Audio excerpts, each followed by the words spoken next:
मेरे पास जो फॉर्मूला है ना बेटा, A N is equal to A plus N minus one D, जिसमें से एन क्या है, टर्म की बात हो रही है, और ए एन क्या है, value of n a term, जिस टर्म की वो बात कर रहा है उसकी वैल्यू है। क्वेश्चन में मुझे बोलता है which term of the AP, मतलब मुझे एन निकालना है, कौन सी टर्म माइनस 81 है, ये मेरा क्वेश्चन। बेसिकली मुझे ए एन कितना दिया हुआ है, -81 दिया हुआ है, और a की वैल्यू क्या होगी, यहाँ से 21। मेरी सीक्वेंस बढ़ रही है या घट रही है, तो d नेगेटिव होगा, ये याद रखना है। 18 माइनस 21 करोगे तो d कितना आएगा, -3। ये गलती नहीं होनी चाहिए, और मैंने बहुत जनरली बताई थी आपको ये वाली बात, ये गलती होती है बेटा। सीक्वेंस घट रही है या बढ़ रही है, 18 में से 21, आगे वाली टर्म को पीछे वाली से माइनस करते हो ना, तो -3 आएगा ना, बड़े वाले के साथ माइनस का साइन है, 3 आएगा ना बेटा।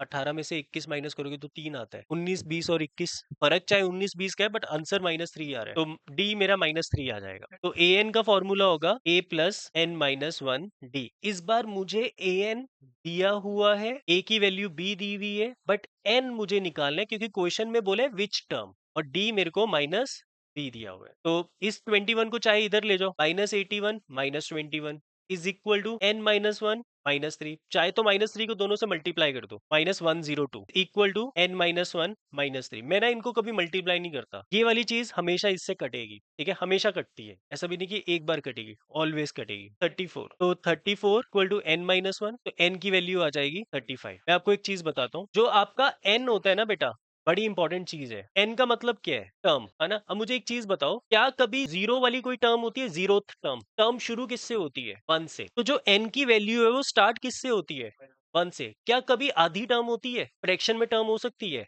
तो टर्म हमेशा 1 2 3 4 सो ऑन होती है। टर्म कभी भी नेगेटिव नहीं होती, टर्म कभी भी फ्रैक्शन में नहीं होती, टर्म हमेशा क्या होती है, नेचुरल नंबर। तो अगर नेचुरल नंबर नहीं होगी, यहाँ कटिंग नहीं हुई ना, तो फ्रैक्शन में आ जाएगा, तो कभी भी ऐसा नहीं होगा कि ये कटे ना, हमेशा कटेंगे, और हमेशा आपका आंसर नेचुरल नंबर आएगा। जिस क्वेश्चन में नेचुरल नंबर आंसर नहीं आया, या तो आपने कोई गलती की है, या फिर क्वेश्चन ये था चेक करो ये टर्म है भी है एपी की कि नहीं है, तो उस केस में अगर मेरा एन फ्रैक्शन में आ गया, इसका मतलब ये कि वो एक्चुअल में एपी की वैल्यू टर्म आती ही नहीं है किसी भी टर्म में वो वैल्यू। तो जैसे यही सीक्वेंस है, और इसी सीक्वेंस के अंदर मुझे बताओ क्या कभी 17 आएगा, नहीं आएगा। मैं 17 लेकर करता हूँ इसको, मैं ए एन को 17 मान लेता हूँ और एन निकालने की कोशिश कर। 17 is equal to 21 plus N minus one into t, इसको माइनस करूंगा तो कितना आएगा, -4 एन माइनस वन -3। यहीं से पता चल गया कट रहे हैं ये। अच्छा चलो ठीक है, नहीं भी कट रहे, हम आगे सॉल्व कर लेते हैं। -3n प्लस 3 हो जाएगा, ये इधर शिफ्ट होगा तो -7, तो n की वैल्यू कितनी आ गई, 7/3। और n कभी भी किस में नहीं होता,